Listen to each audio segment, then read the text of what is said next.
ముందుగా నిన్నటి కరెంట్ అఫైర్స్‌లోని చివరి ప్రశ్నకు సమాధానం చూద్దాం. International union for conservation of నేచర్‌లో ఇటీవల సభ్యత్వం పొందిన దేశం ఏది? ఆన్సర్ వచ్చేసి తువాలు. రాష్ట్రీయ ఏక్తా దివాస్ 2025 ప్రతి సంవత్సరం అక్టోబర్ 31న రాష్ట్రీయ ఏక్తా దివస్ కార్యక్రమాన్ని జరుపుకుంటారు. సర్దార్ వల్లభాయ్ పటేల్ పుట్టినరోజు సందర్భంగా ఈ కార్యక్రమాన్ని నిర్వహిస్తారు. సర్దార్ వల్లభాయ్ పటేల్ అక్టోబర్ 31, 1875 సంవత్సరంలో గుజరాత్ రాష్ట్రంలో జన్మించారు. ఇక సర్దార్ వల్లభాయ్ పటేల్ 150వ జయంతి సందర్భంగా రాష్ట్రీయ ఏక్తా దివస్ 2025 కార్యక్రమాన్ని గుజరాత్ రాష్ట్రంలో ఘనంగా నిర్వహించారు. ఈ సందర్భంగా ప్రధాని మోడీ స్టాచ్యూ ఆఫ్ యూనిటీ వద్ద సర్దార్ వల్లభాయ్ పటేల్‌కు నివాళులు అర్పించారు.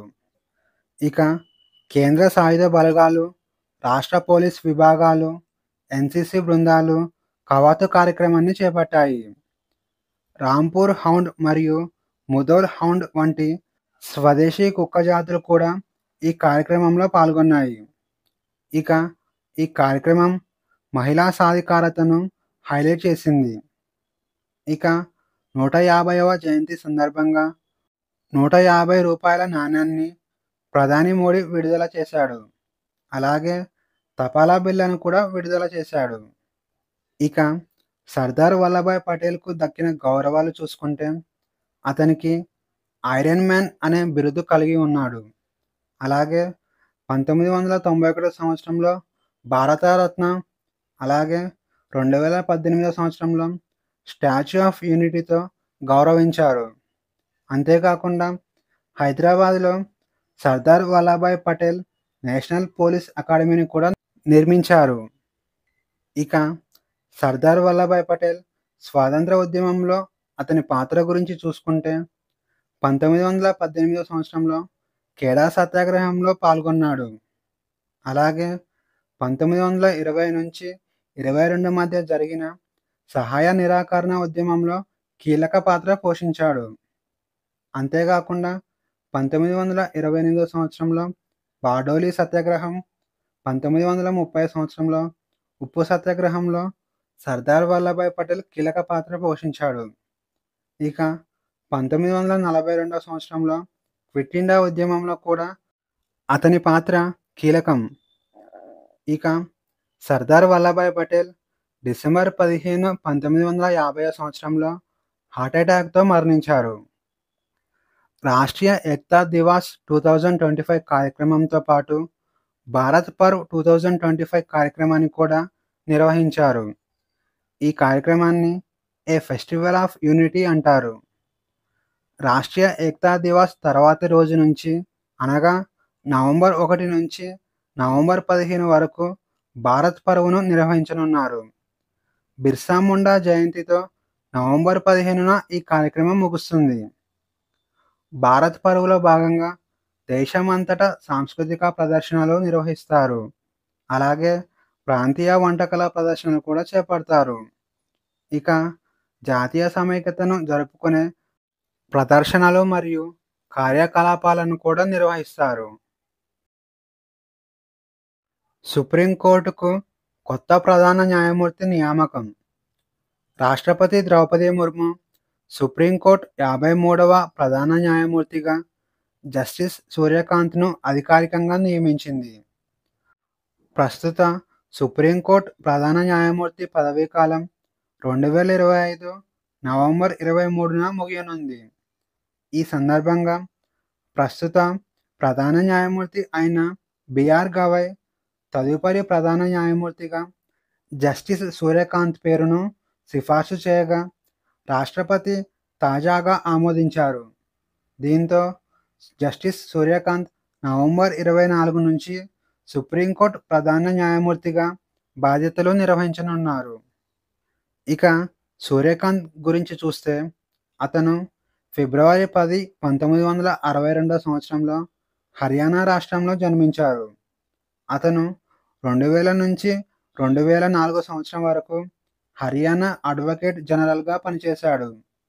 ఆ తరువాత 2004 నుంచి 2018 సంవత్సరం వరకు పంజాబ్ మరియు హర్యానా రాష్ట్రంలో న్యాయమూర్తిగా పనిచేశాడు. ఆ తరువాత 2018 నుంచి 2019 సంవత్సరం వరకు హిమాచల్ ప్రదేశ్ యొక్క 23వ ప్రధాన న్యాయమూర్తిగా పనిచేశాడు. ఆ తరువాత 2019 సంవత్సరం నుంచి ప్రస్తుతం వరకు సుప్రీంకోర్టులో న్యాయమూర్తిగా పనిచేశాడు. ఇక నవంబర్ 24 నుంచి భారతదేశ సుప్రీంకోర్టు యొక్క 53వ ప్రధాన న్యాయమూర్తిగా బాధ్యతలు నిర్వహించనున్నారు. భారతదేశ కొత్త రక్షణ ఆర్థిక సలహాదారు నియామకం. ఇండియన్ డిఫెన్స్ అకౌంట్స్ సర్వీస్ అధికారి అయిన శ్రీ రాజ్కుమార్ అరోరా భారతదేశ కొత్త రక్షణ ఆర్థిక సలహాదారుగా నియామకమయ్యారు. శ్రీ రాజ్కుమార్ అరోరా గురించి చూస్తే ఇతను 1990వ batch Indian defence accounts service అధికారి. ఇతనికి బడ్జెటింగ్, ఆడిట్, ఆర్థిక విధానం మరియు సిబ్బంది నిర్వహణలో 30 సంవత్సరాలకు పైగా అనుభవం ఉంది. అలాగే ఇతను గతంలో కంట్రోలర్ జనరల్ ఆఫ్ డిఫెన్స్ అకౌంట్స్గా పనిచేశారు. అలాగే యూపీఎస్సీలో అదనపు కార్యదర్శిగా కూడా పనిచేశాడు. అలాగే రక్షణ మంత్రిత్వ శాఖలో వింగ్ ఫైనాన్స్ మేనేజర్గా కూడా పనిచేశాడు. ఆర్డినెన్స్ ఫ్యాక్టరీ బోర్డులో సభ్యుడు. అలాగే రక్షణ విభాగంలోని కమాండ్ మరియు ఫీల్డ్ ఆఫీస్లో ఇంటిగ్రేటెడ్ ఫైనాన్షియల్ అడ్వైజర్గా కూడా పనిచేశాడు. ప్రపంచంలో అత్యధిక అక్షరాస్యత కలిగిన దేశాలు. అక్షరాస్యత రేటు అనేది దేశంలో ఎంతమందికి బేసిక్స్ చదవటం మరియు రాయటం వచ్చు అనే దానిని చూపిస్తుంది. అక్షరాస్యత రేటు అనేది దేశం యొక్క విద్యా వ్యవస్థ మరియు దేశం యొక్క అభివృద్ధిని అంచనా వేయడానికి అద్భుతమైన కొలమానంగా ఉపయోగపడుతుంది. అక్షరాస్యత రేటు అధికంగా ఉన్న దేశాలలో మెరుగైన ఉద్యోగ అవకాశాలు మరియు బలమైన ఆర్థిక వ్యవస్థలు ఏర్పడతాయి. అలాగే పేదరికం కూడా తగ్గుతుంది. ఇక ప్రపంచంలో అత్యధిక అక్షరాస్యత కలిగిన మొదటి 5 దేశాలు చూసుకుంటే అండోరా, ఫిన్లాండ్, లక్సెంబర్గ్, నార్వే, ఉజ్బెకిస్తాన్ దేశాలు ఉన్నాయి. ఈ దేశాలన్నింటిలో 100కి 100% అక్షరాస్యత రేటును కలిగి ఉన్నాయి. ఇక చివరి 5 దేశాలు చూసుకుంటే 19.1%తో నైజర్, ఆ తర్వాత 27%తో చాడ్, ఆ తర్వాత 31%తో మాలి, అలాగే 34.5%తో సౌత్ సుడాన్, 37.3%తో ఆఫ్ఘనిస్తాన్ దేశాలు ఉన్నాయి. ఇక 2025 సంవత్సరంలో ఇండియా అక్షరాస్యత రేటు 77.7%గా ఉంది. ఇండియాలో మొదటి డిజిటల్ సముద్ర మత్స్య గణన. ఈ కార్యక్రమాన్ని కొచ్చిలోని Indian council of agricultural research, central marine fisheries research ఇన్స్టిట్యూట్లో ప్రారంభించారు. ఈ కార్యక్రమానికి కేంద్ర మత్స్య, పశుసంవర్ధక మరియు సహాయ మంత్రి శ్రీ జార్జ్ కురియన్ అధ్యక్షత వహించారు. ఈ గణన నవంబర్ 3 నుంచి డిసెంబర్ 18 వరకు 45 రోజుల పాటు జరగనుంది. ఇందులో 1.2 మిలియన్లకు పైగా కుటుంబాలను గణన చేయనున్నారు. అలాగే మొత్తం 4000 మత్స్యకార గ్రామాలను కవర్ చేయనున్నారు. ఈ డిజిటల్ గణనను ఫిషరీ సర్వే ఆఫ్ ఇండియా కార్యాచరణ భాగస్వామిగా పనిచేస్తుంది. ఇక central marine fisheries research institute అభివృద్ధి చేసిన వ్యాస్ భారత్ మరియు వ్యాస్ సూత్ర అనే మొబైల్ యాప్స్ ద్వారా ఈ గణన చేయనున్నారు. ఈ యాప్ ద్వారా రియల్ టైమ్ డేటా సేకరణ, మత్స్యకార గ్రామాల జియో రెఫరెన్సింగ్ మరియు ధృవీకరణ చేయనున్నారు. 2025 మహిళల వన్డే ప్రపంచ కప్ విజేతగా ఇండియా. ఈ ప్రపంచ కప్ యొక్క ఫైనల్ మ్యాచ్ నవంబర్ 2వ తేదీన నవీ ముంబైలో జరిగింది. ఈ మ్యాచ్ ఇండియా మరియు సౌత్ ఆఫ్రికా మధ్య జరిగింది. ఇక ఈ మ్యాచ్‌లో ముందుగా సౌత్ ఆఫ్రికా టాస్ గెలిచి ఫీల్డింగ్ తీసుకుంది. ఇక బ్యాటింగ్‌కి వచ్చిన ఇండియా 50 ఓవర్లు ముగిసే సమయానికి 7 వికెట్లు కోల్పోయి 298 పరుగులు చేసింది. ఇక 299 పరుగుల లక్ష్యంతో బ్యాటింగ్‌కి వచ్చిన సౌత్ ఆఫ్రికా 10 వికెట్లు కోల్పోయి 246 పరుగులు మాత్రమే చేసింది. దీంతో ఇండియా 52 పరుగుల తేడాతో గెలిచింది. ఇక ఇండియాకు ఇది మొట్టమొదటి మహిళల ప్రపంచ కప్ కావడం విశేషం. అలాగే ఈ మ్యాచ్‌లో అద్భుత ప్రదర్శన చేసినందుకు గాను Shafali Verma player of the మ్యాచ్‌గా నిలిచింది. ఇక ఈ ప్రపంచ కప్‌లో అద్భుత ప్రదర్శన చేసినందుకు గాను Deepti Sharma player of the టోర్నమెంట్‌గా నిలిచింది. ఇక ప్రైజ్ మనీ వివరాలు చూసుకుంటే ప్రపంచ కప్ గెలిచిన ఇండియాకు $4.48 మిలియన్ అనగా సుమారు 40 కోట్ల ప్రైజ్ మనీ లభించింది. అలాగే బీసీసీఐ 51 కోట్ల బోనస్‌ను కూడా ప్రకటించింది. ఇక ప్రపంచ కప్‌లో రన్నర్ అప్‌గా నిలిచిన సౌత్ ఆఫ్రికాకు 20 కోట్ల ప్రైజ్ మనీ లభించింది. ఫీడే చెస్ ప్రపంచ కప్‌కు భారతీయుడి పేరు. ఫీడే అనగా ఫెడరేషన్ ఇంటర్నేషనల్ డెస్ ఎచెక్స్ అని అర్థం.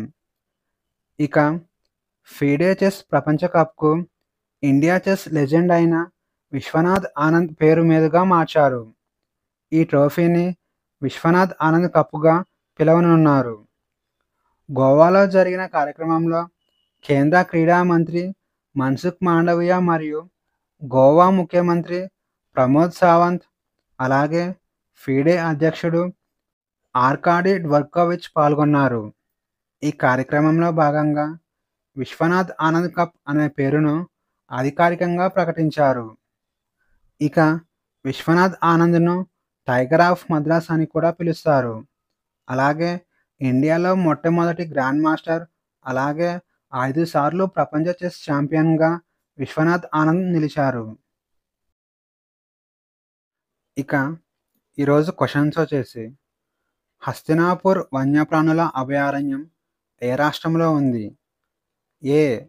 Uttar Pradesh, B. Madhya Pradesh, C. Arunachal Pradesh, D. Andhra Pradesh. Answer వచ్చేసి option A Uttar Pradesh. Global fire power index 2025లో ఇండియా ర్యాంక్ ఎంత? ఏ. మొదటి ర్యాంక్, బి.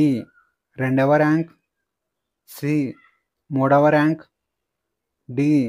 నాలుగవ ర్యాంక్. ఆన్సర్ వచ్చేసి ఆప్షన్ డి నాలుగవ ర్యాంక్. నేషనల్ సీడ్స్ కార్పొరేషన్ ఏ మంత్రిత్వ శాఖ ఆధ్వర్యంలో పనిచేస్తుంది? ఏ. వ్యవసాయం మరియు రైతుల సంక్షేమ మంత్రిత్వ శాఖ, బి. గ్రామీణాభివృద్ధి మంత్రిత్వ శాఖ, సి. హోం వ్యవహారాల మంత్రిత్వ శాఖ, డి. సూక్ష్మ, చిన్న మరియు మధ్య తరహా పరిశ్రమల మంత్రిత్వ శాఖ. ఆన్సర్ వచ్చేసి ఆప్షన్ ఏ వ్యవసాయం మరియు రైతుల సంక్షేమ మంత్రిత్వ శాఖ. ఎక్సర్సైజ్ పూర్వీ ప్రచండ్ ప్రహార్‌ను ఏ రాష్ట్రంలో నిర్వహించారు? A. Assam, B. Bihar, C. Arunachal Pradesh, D. Manipur. Answer వచ్చేసి ఆప్షన్ సి అరుణాచల్ ప్రదేశ్. ఇటీవల రామ్సార్ ప్రదేశంగా గుర్తించబడిన గోగాబిల్ సరస్సు ఏ రాష్ట్రంలో ఉంది? A. Andhra Pradesh, B. Bihar, C. Madhya Pradesh, D. Haryana. Answer వచ్చేసి ఆప్షన్ బి బీహార్. కింది వాటిలో భారత రాజ్యాంగం యొక్క ప్రవేశికలో చేర్చని పదం ఏది? ఏ. సమానత్వం, బి. స్వేచ్ఛ, సి. పవిత్రత, డి న్యాయం. ఆన్సర్ వచ్చేసి ఆప్షన్ సి పవిత్రత. భారతదేశ రాజ్యాంగం యొక్క ప్రవేశికలో సార్వభౌమ, సామాజిక, లౌకిక, ప్రజాస్వామ్య, గణతంత్ర అనే పదాలను చేర్చారు. బాధిత వ్యక్తుల తరపున ఏ ప్రజా సభ్యుడైనా లేదా ఒక సమూహమైనా తన ప్రాథమిక హక్కుల రక్షణ కోసం కోర్టును ఆశ్రయించవచ్చు. దీనిని ఏమంటారు? ఏ ప్రజా ప్రయోజన వ్యాజ్యం యొక్క సిద్ధాంతం, బి వేరు చేయగల సిద్ధాంతం, సి వాస్తవ ప్రభావం యొక్క సిద్ధాంతం, డి పైవేవి కావు. ఆన్సర్ వచ్చేసి ఆప్షన్ ఏ ప్రజా ప్రయోజన వ్యాజ్యం యొక్క సిద్ధాంతం. ఈ సిద్ధాంతం ప్రకారం ఏ ప్రజా సభ్యుడైనా లేదా ప్రజల సమూహమైనా తన ప్రాథమిక హక్కుల రక్షణ కోసం బాధిత వ్యక్తుల తరపున కోర్టును ఆశ్రయించవచ్చు. మున్సిపాలిటీలకు రాజ్యాంగ గుర్తింపు ఇవ్వడమే కాకుండా ప్రతి రాష్ట్రంలో 2 జిల్లాల ప్రణాళిక కమిటీలను ఏర్పాటు చేయాలని ఏ రాజ్యాంగ సవరణ నిర్దేశిస్తుంది? ఏ 71వ రాజ్యాంగ సవరణ, బి 72వ రాజ్యాంగ సవరణ, సి 73వ రాజ్యాంగ సవరణ, డి 74వ రాజ్యాంగ సవరణ. ఆన్సర్ వచ్చేసి ఆప్షన్ డి 74వ రాజ్యాంగ సవరణ. 74వ రాజ్యాంగ సవరణ ప్రకారం మున్సిపాలిటీలను రాజ్యాంగంలోని 9A అనే భాగంలో చేర్చారు. కింది వారిలో పోటీ లేకుండా ఎన్నికైన ఏకైక భారత రాష్ట్రపతి ఎన్నవ రాష్ట్రపతి? ఏ 4వ రాష్ట్రపతి, బి 5వ రాష్ట్రపతి, సి 6వ రాష్ట్రపతి, డి 7వ రాష్ట్రపతి. భారతదేశం యొక్క 6వ రాష్ట్రపతిగా నీలం సంజీవరెడ్డి ఎన్నికయ్యారు. ఇతను మాత్రమే ఏకగ్రీవంగా ఎన్నికైన రాష్ట్రపతిగా చరిత్ర సృష్టించారు. భారత రాష్ట్రపతి ఎవరి సిఫార్సుల మేరకు జాతీయ మానవ హక్కుల కమిషన్ యొక్క చైర్మన్ మరియు సభ్యులను నియమిస్తారు? ఏ ప్రధానమంత్రి, బి లోక్సభ స్పీకర్, సి హోంమంత్రి, డి పైవన్నీ.